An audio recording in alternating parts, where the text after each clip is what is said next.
Good afternoon. Nice. What's today? December 7th. the 7th, 2019. This is Athena Protection podcast. Got a couple of people in the house with me today. I'll start off by introducing my partner, the main man, Dan. How you doing this afternoon? I'm doing good. What's going on with you? I can't complain. Next up, starting to be a staple here on the show. I think I said this last week. You did. We got Mr. Marlon in the house. How you doing this afternoon, sir? Hey, I feel great.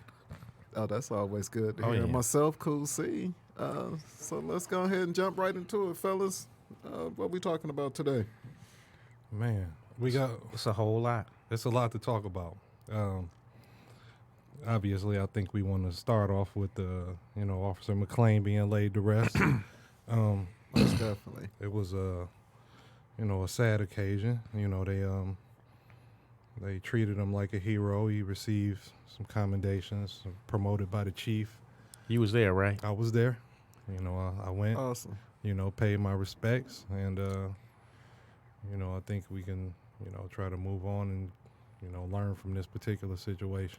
So for the everyday civilian, and I saw that on the news and thought I'd bring it up. Mm-hmm. Officer McQueen was promoted. Yeah. And for people out here who don't understand, basically what does that mean for this officer that was lost in the line of duty? You can tackle that one. It just It's something new. yeah. This is something Chief Craig has instituted. When the officer dies in the line of duty, they try to promote them to the next rank that they would have received if they had took the promotional exam. Okay. So police officers or officers with the rank of corporal would get the rank of sergeant, And so on. and so on and so forth. Like I said, the last officer that died, Elaine Williams, she was a sergeant. They promoted her to the rank of lieutenant. Okay. But like I said, this is something that Chief Craig has started. This is something new with Detroit. I'm like, we'll see if this lasts. Well, I know he had a wife and Two step kids. Step-kids. Yeah. So does that type of thing hopefully beneficial to the family with the, We'll see. the benefits package, or is that I something don't know. that you guys don't? I don't know. understand? I'm as far as I know right now, is just a rank. I don't know if he's going to get I don't know if his wife's going to start receiving a sergeant's pension, or is he going to get a police officer's pension. I know in other municipalities, because I believe it was a few years back, Okay. in Berkeley or somewhere out in the suburbs, the sergeant made a run and got killed. They promoted him to lieutenant, or either an officer. Either way, he got promoted, and he got his wife also got the bump in the pension. I don't know if Detroit is going to do that as of yet. So I hope so. I mean, not that it's about that, but at the least, It would be something nice. Like that happens Yeah, to it would you in the definitely line of help. duty. That was my thoughts on it. I'm sure many other people were inquiring. So thanks for clearing that up for me. Before we get on to our next topic, I'm so sorry for our listeners out there. Dan, tell everybody out there how they can get in touch with us. They can get in touch with us on social media at Athena Protection Service. Any social media outlet you can reach us on. Just type in a name and click the follow. Or if you're on YouTube, subscribe. You can reach us on our 1-800 number at 800-951-4866. That's 800-951-4866. Or you can reach us at our website at athenaprotections.com. Okay, great. Thanks for that. And as we always say, please hit that like button, share button, and hit that bell if you want to get notifications when we do new podcasts. Oh, another thing you might want to let everybody know, go to the Athena Protection page, because, this also pops up on the podcast Detroit. So I'm like, well, you can like and subscribe to both, but make sure you do both. Awesome. Appreciate that. Yes, sir. So, Dan, what you got going on over there? Well, other news this week, this was a couple of days ago, there was a CPL holder that shot a guy that tried to rob him. Oh, yeah, I heard about Oh, that. wow. Yeah, so that was, something I saw in the news. I can't say I feel bad for the robber. I don't feel bad for the robber. And in the incident, they explained that both persons exchanged fire, but just the robber ended up getting hit and is in the hospital right now. Good. Mm-hmm. Yep. I mean, I just think shameless plug here. when you had these CPLs, hopefully you've been through a great training class like what we offer to get you prepared for these different situations. Because as you see these, obviously they're not too bright if they're out there robbing people, but also may not know how to use a weapon. But don't count on that, folks. If you feel like you need protection, you need to protect yourself with a firearm, please come to a CPL class. We offer them on Sundays. And again, you can reach us at those websites that both Marlon and Dan talked about if you'd be interested in it. But break it down. Tell me what else you heard about the situation. Was it just that? Yeah, that was pretty much it. They, the guy I think is in critical condition right now. But that was all that they passed. Okay. Yeah, said that he was trying to shoot him. This happened on Grayfield in 18600 block of Grayfield, 7 Mile and Berg area on the Detroit West Side. Okay. And, to just say the victim pulled out a gun and both men opened fire. Suspect ended up getting hit in the body. So he's recovering in the hospital right now. Okay. Well, I'm like, what's going on with them shootings on the military bases and A 2 couple bases? of those, right? And what, it was a week? Mm-hmm. What, Pearl Harbor and Pensacola? A week. It was within 2 days. One was Monday, one was Wednesday, if I'm not mistaken, or Tuesday and Thursday. It was only a 2-day difference between the two. And I'm like, what is going on with the world? I'm like, this is crazy. See, I'm a conspiracy theorist because I'm like, now they trying to implement something in, was it Virginia? A new law. It's pretty much your regular person can't own nothing. What it boils down to. That ain't gonna fly. There's too many gun lobbies out here to yeah, but consider something like that happening. Who was? Oh, because I bring it up because I just started seeing on TV. Michael Bloomberg is threw his hat in to run for president. I'm like, I okay. saw that. I said, and he's pushing for that. And they're like, if he was to get elected president, that bill in Virginia would probably pass, and then who knows if it would move on. Conservatives won't let that bill pass just because a billionaire Democrat is in office. Well, I guess my question is the I'm like, purpose of the bill? You done had enough of that with Donald Trump, but okay. Is the bill to get the assault rifles? The assault rifles. Or is it? The assault rifles, or we'll just bring up the police weapon. It holds 16 rounds. Let these people tell that's too many rounds for your regular person to have. So then they want you to go down to probably, 10, 5, But like I said, if I wish I had kept the article, but it's just like everything they list. I'm like, looking at this list, I can't own nothing that I have. If they would try to. So it was actual list that you was able to look Well, at there was a list of not the particular makes and models, just how whatever that gun does. Capacity and stuff like that. And then, like I said, if you own that stuff, you're supposed to turn it in. And then my thing with that turning in stuff, I'm like, y'all don't never give anybody what the gun is actually worth. You just turn it in. Here's $200. I paid $800 for this. Oh well, so ain't nobody turning in their guns. That's not happening. I know I won't. Y'all gonna have to come to my. I'm like, y'all have to. If that ever came here, y'all have to come to my house. And then probably you gonna get them after I'm dead in the middle of the street. Then that'll be another article for y'all. Yeah, Marlon Terry podcast over here, dead in the street. I don't think it's gonna get to that extreme, but who knows? Seen a lot of things in my life that I didn't think I'd ever see. Yeah, this is. You got to admit, the last 10 years have just been amazing as far as I'm concerned. With the world, period, all the stuff that's in the news. Again, I was just scrolling through my phone. There's some more officers that got killed, and it's never stops. Never stops. Well, I think as we grow as a society, and the technology, as well as the media coverage. I mean, these type of things.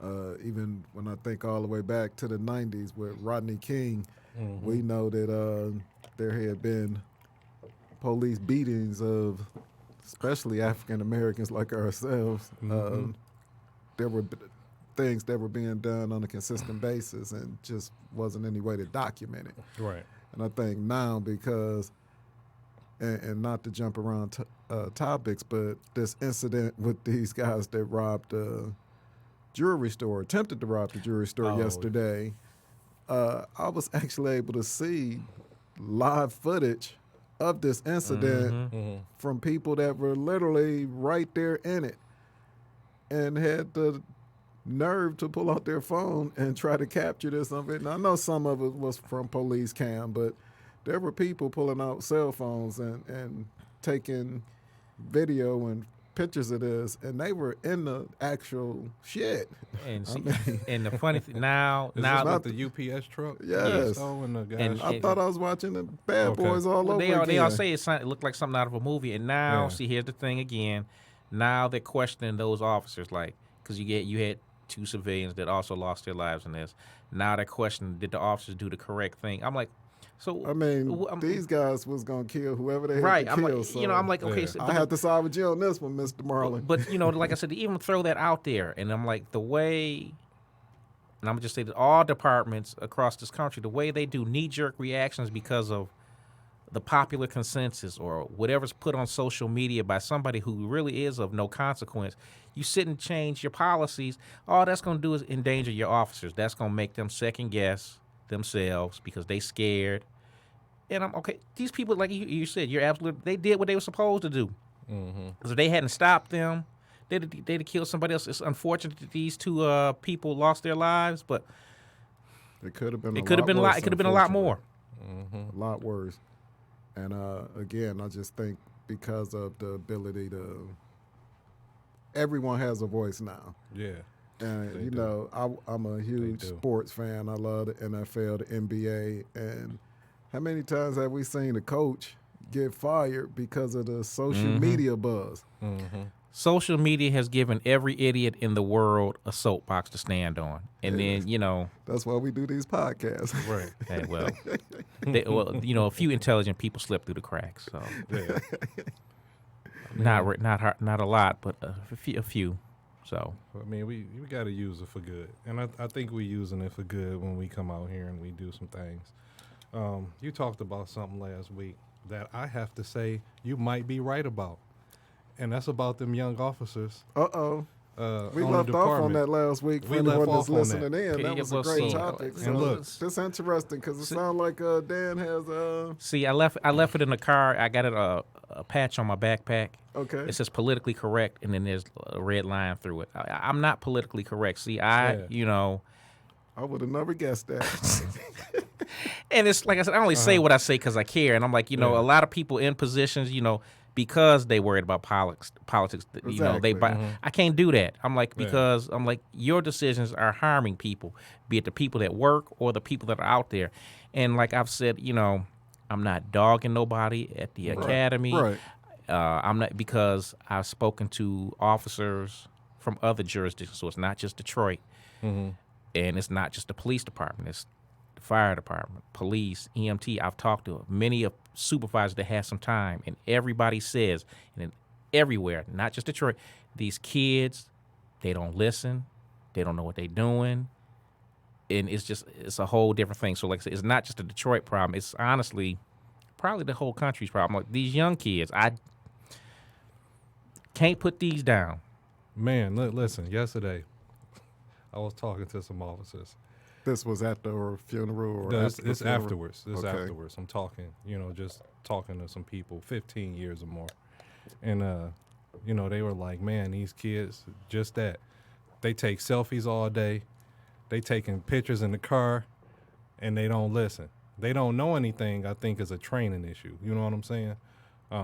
Talking about their knowledge of the job is a training issue, but their inability, or their not inability, but their just intention to not listen to senior officers, I think, is the problem that they facing right now. Well, see, this is the thing that seems to have gone with Detroit, and I'm just going to say it like this.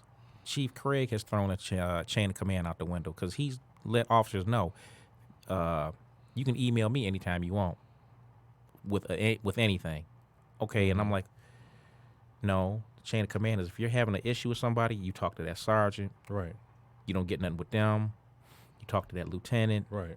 And go on and so forth. Where like some kind of employee thing, you go to your union rep. Let them deal with it. These new kids don't know nothing about that. Like I said, I always stressed to them when I was training them, I was like, you got to do 2 things. You got to read your general orders, You got to read your contract. Because if you read your general orders, you know what your supervision can and can't do to you. You actually know what you can do on the job so that you don't get caught up. And as far as reading your union contract, I'm like, okay, this ain't TV where they, because I had officers being told they had to come in on their days off. No, you don't. This ain't TV where you getting the only way that happens, is if there's something major. And like the last thing major with DPD was the blackout. Just calling everybody, telling them they got to come in because y'all short. Ain't my problem. Just my day off. Click. But you got these young kids. Yeah. No, I guess they don't know no better. I really think, if I can put my 2 cents in, I really think again it's setting the precedence. It is with the expectations and then the follow up. But what you guys are saying about the young people today, because I don't want young people to be like we just sound like a bunch of old grumpy people when we say this, but the attention to detail, or even attention to doing a lot of things that we take for granted. In my day-to-day, I'm constantly in constant contact and dealings with carpenters. And that craft is same thing. You don't have kids coming out of high school wanting to be a carpenter. And I mean, when I say carpenter, I'm talking about any of those skilled trades, hands-on skilled trades.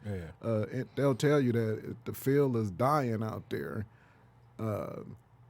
We just have to do a better job, I think, of continuing to push the needle. I talked about my son when he was younger on the AAU basketball team, and the little guys could shoot free throws to save their lives. And the coach used to say, you got to make them. And they'd be like, hell, I'm trying to make them, but I don't know how. They got their feet close to each other. They're shooting from off the hip, all these things. And I say that to say that we have to, unfortunately, the way we train compared to how we were trained, we have to come at it with a different approach. Shit, it might have to be that you send the training manual to a damn cell phone or a tablet or something where you just like, ain't no way in hell we'd have did that in our day, right? We got to teach differently because it is different. Well, I remember when I first came on the job, the general orders came in a big old notebook. Like it was about this thick. Wow. Big old binder. You had to know it all? You had to know all of it. But then, Jerry Oliver came in and condensed it to a CD-ROM disc. Okay. And, I don't know what they're doing now. But again, on some other things, if there are any of those junior officers listening, okay, their thing is, well, them old people just don't want us to work. And like myself and another senior officer was telling, we had to tell a couple of them, it's not that we don't want you to work. It's just you got to look at the dynamics, especially in Detroit. When I came on, there was close to 5,000-6,000 officers. Right. You had different types of units out there. You had Rico East, Rico West. You even had, sometimes Wayne County sheriffs coming in. Or there was always some kind of undercover unit. So, there was always somebody out there. So if you needed some help, somebody was out there. Now, Detroit is trying to keep, 1,800? And then, because they're so short of staff, they send you to answer police runs in adjacent precincts. So let's say you a bunch of these young officers and you making a traffic stop and it gets hairy. You got to think about where your help coming from. I'm like, you done had 2 or 3 people call off on your shift. Your help might be coming from another precinct and they on the other side of that precinct. You got to think about your own safety. And I'm like, that's not what they're doing. I'm like, I'll tell them in a minute. Not telling you not to do your job, just be smart about how you do it. Because like I said, you're not out there by yourself, but you got to look at where's my backup coming from. And I'm like, if you get into something, 2 minutes is a long time, but hell, 20 minutes is an eternity, and you out there fighting or you getting shot at or whatever. But I'm like, you got to think about that. For anything that you do, when you pull over that car or when you make that run, you got to watch what you say, watch what you do, because like I said, if it turns into something crazy, where is your backup coming from? That's a great point. So to them young officers, these old officers, they old for a reason. Exactly. They old for a reason. They trying to tell you stuff to keep you safe so that you can be old. And like I tell them, guess what? You are going to be old one day. And the same stuff that we telling you, you going to tell somebody, whether you want to believe it or not. It's going to happen. And that'll happen with time. You're not going to be young forever, especially if you don't have no kids now. You get married, you buy a house, and all, like I said, everything I say then, it becomes a different perspective, So They just trying to rock and roll right now. Yeah, Get out there. And I mean, we rock folks up. all did it. I mean, I did some Yeah. dumb stuff as a rookie. You know, I'm looking at these pictures my mom have up. You know, I'm looking like, damn, was I that skinny before? And I'm like, I could actually fit my uniform then. And I look at it, I was like, yeah. See, I mean, I get it. You know, but it happens. Yeah, I was gonna say when we think back to when we were young and the way we viewed what we called back then old people. Yeah. You know, so it's a learning experience. Every day. Unfortunately, we can't give up because these are the people who are They're the ones that are going to be left to do this. So, gonna like I have said, to save our lives. So all I got to say is to those veteran officers that are out there, I know it's frustrating, but you got to keep getting at these kids. And to these young kids, I'm like, these officers know what they're talking about. You got to listen to them. You got to. Seniority is there for a reason, you know. You are not, you know, just because you got, you know, I know one of the things they tell these new kids nowadays, your badge is just as big as that. No, it's not. I'm going to tell you that right. No, it's not. You coming fresh out the academy, you sit your ass in that jump seat and shut the fuck up and listen to that goddamn senior officer. Your badge is not as big as his. You sit there and learn because you don't know nothing. So you bring up a great point, and we see it across so many industries, and again, I think is Well, that's for any job, really. you hit it right on the nail. You're on the same block that I'm on. You just down the street a little bit. So my thought when you said that was this, and I think about these things because we there's no other way to put it than I just feel like as a society we're soft. We are. In so many aspects because we're so worried about offending somebody, and people get offended really easy. And I don't know if we're going to ever get to a day where that's not the case because of the other things we talked about. But, man, I've seen people literally quit a job because somebody was talking stuff about them at the job and got mad because they took them and moved them out of the situation what they considered to be an issue, and they were upset about that. Why did I have to be moved? Like, it took you out of the drama that you was in and put you someplace else that was in theory better, and this young person was still upset. And I said, wow, what are you upset about? And couldn't really even articulate. It's starting young because But- I'm like, remember when we was kids and you were in a function or actually it's like some kind of like athletic event. The only people that got an award was the first, second, and third place. Everybody else, tough luck. Try again next time. Now they just give you something just for showing up. You know, because we don't. Trophies. We don't want. No, that's you destroying. So you're saying society just soft now, all the way around. At least in this country. Yeah. It is. I don't know what's going on elsewhere. I'm pretty sure some of this is going on, but not as bad as it is here in the good old U.S. of A. Yeah. You know, so I get that. But I'm going to say this about the officers. I got to backtrack. Okay. Just because somebody's senior to you don't mean they know everything. Because, Yeah, listen, we know. They put officers in the car with you that graduated a month ahead of you. Oh, so Like, that's neither one of y'all got time on. And Yeah, you that's true. listening- That's you, true. You, the guy telling you, I got more seniority than you. He got 30 days on you. And or 6 months. you or know what I'm something. saying? And he don't know too much more than you. He got 30 minutes more. well, on the that happened to clock. me when I came on. They put me in the car